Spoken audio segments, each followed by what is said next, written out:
आपका कल्याण तो निश्चित है, लेकिन यदि आप यहां हजारों का कल्याण करके नहीं गए तो आपका साधु वेश धारण करना किस काम का? अपने कल्याण के लिए तो कोई खास बात नहीं। हमारी साधना अपने कल्याण के लिए नहीं होती, ध्यान रखना। हमारा कल्याण तो जिस दिन हम गुरु की शरण में हुए उसी दिन हो गया। अब हम साधना करते हैं इस जगत मंगल के लिए। साधु का पूरा जीवन परोपकार के लिए होता है, परहित के लिए होता है, दूसरों के दुखों का नाश करने के लिए होता है। रात दिन भजन करके फिर संकल्प बनता है, सर्वे भवन्तु सुखिना सर्वे सन्तु निरामया। इसलिए पूरा जगत उसे नमस्कार करता है। आप सबसे प्रार्थना है, इस नाशवान मलमूत्र बनाने वाले शरीर को प्रिय मानकर केवल खान पान विश्राम शयन इसी में काटते रहोगे, जीवन रंग नहीं लाएगा। रंग लाने के लिए गुरु आज्ञा की कसौटी में कसना होगा, तब आप प्रियालाल की सेवा के आभूषण बनेंगे, तब आप प्रियालाल के श्रृंगार सेवा में आएंगे। बिना कसौटी में कसे, बिना आग में तपे निर्विकार नहीं होता। एक बार हिम्मत करो, तुम शरीर नहीं हो, ये शरीर छूटेगा, तुम्हें दिव्यता प्राप्त करनी है। दिव्य पार्थिव शरीर की आसक्ति वाला नहीं अनुभव कर सकता। इससे ऊपर उठो। बहुत घटिया सोच है यदि ये सोच बनी रहे कि मुझे अच्छा खाने को मिले, अच्छा सोने को मिले, अच्छा रहने को मिले। बहुत घटिया सोच है।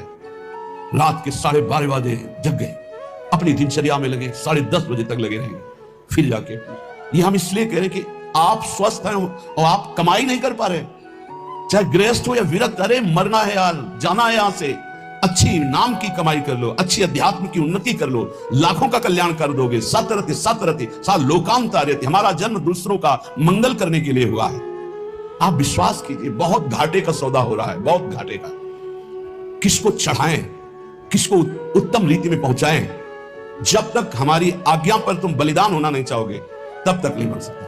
पंच प्यारों की रचना जानते हो कैसे हुई थी? हमें तुम्हारा रक्त चाहिए, तुम्हारी गर्दन चाहिए। खड़े हो सभा में कौन? तो एक खड़े हुए, अंदर गए और ऐसे रक्त की धारा चल पड़ी। अब दूसरा कोई खड़ा हो। 5 केवल खड़े हुए थे लाखों की सभा में। फिर 5 को निकाल के लाए, क्योंकि काटा नहीं था। वहां केवल लीला की थी, अंधी रक्त की लीला केवल हुई थी, वहां किसी की हिंसा नहीं हुई थी। सब आश्चर्यचकित हो गए। ये है 5 और एक एक से इतनी सामर्थ्य भर दूंगा कि 1.25 लाख को एक परास्त कर देगा। परम पूज्य श्री गुरु गोविंद सिंह के वचन। एक को 1.25 लाख परास्त करने वाली सामर्थ्य तैयार करो, क्यों? प्राणों को बलिदान कर दिया। नारायण अति कठिन है हरि मिलन की बाट, या में पग पीछे धरे प्रथम शीशरे काट। चाहे गृहस्थ हो चाहे विरक्त, दिव्यानुभूति के लिए तुम्हारा मानव शरीर मिला है, पार्थिव भोगों के लिए नहीं। पर इसमें आपको अपनी कृपा करनी बकाया रह गई। सब कृपा आपके ऊपर है, आप अपनी कृपा कर ले। इसमें हमें सब घाटा नजर आ रहा है। गुरु कृपा, धाम कृपा, इष्ट कृपा, शास्त्र कृपा।